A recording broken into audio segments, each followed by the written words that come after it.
உச்சனோடு சேர்ந்திருக்கிறார், உச்சனுடைய வீட்டில் இருக்கிறார். நீச்சபங்க ராஜயோகம். ஐயா, நீச்சபங்க ராஜயோகம் என்ன? ஆதிபத்தியங்களையும் காரகத்துவங்களையும் சேர்த்து அமோகமாக அள்ளித்தரக்கூடிய ஒன்று. ஆனா இந்த இடத்துல கீதா வெங்கட்ட கேட்ட கேள்வி, திக்பலத்துக்கு பக்கத்தில் இருக்கா?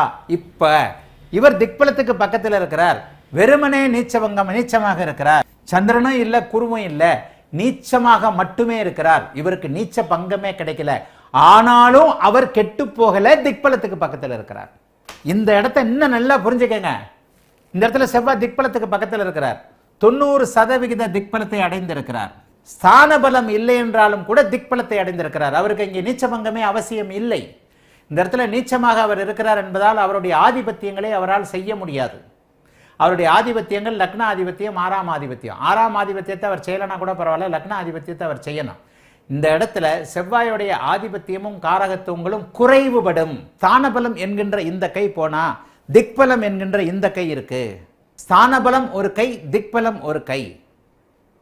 அப்ப அந்த ஒரு கை இல்லாதவன் ஒரு கையை வச்சு பிழைக்க முடியும் என்பதை போல இங்கே திக்பலத்திற்கு பக்கத்தில் இருக்கக்கூடிய செவ்வாய் செயல்படுவார், ஆதிபத்தியங்களை தருவார், காரகத்துவங்களை தருவார். கூடுதலாக ஸ்தானபலத்திற்கு உள்ளே இருக்கக்கூடிய ஒரு செக்டாரான நீச்சபங்கம் இந்த இடத்துல செயல்பட்டால் செவ்வாய் முழுமையாக வலிமையாக இருக்கிறார். சுக்கிரனுடைய திருக்பலமும் இருக்கிறது. ஸ்தானபலம், திக்பலம், திருக்பலம் மூன்றையும் ஒருங்கே அடைந்து செவ்வாய் அமோகமான பலனை செய்ய போகிறார். ஸ்தானபலத்தில் ஆட்சி, உச்சம், பகை, நீச்சம் என்பதில் நீச்சம் என்பதற்கு விதிவிலக்கான நீச்சபங்கம், நீச்சபங்க ராஜயோகம் வந்துவிட்டது.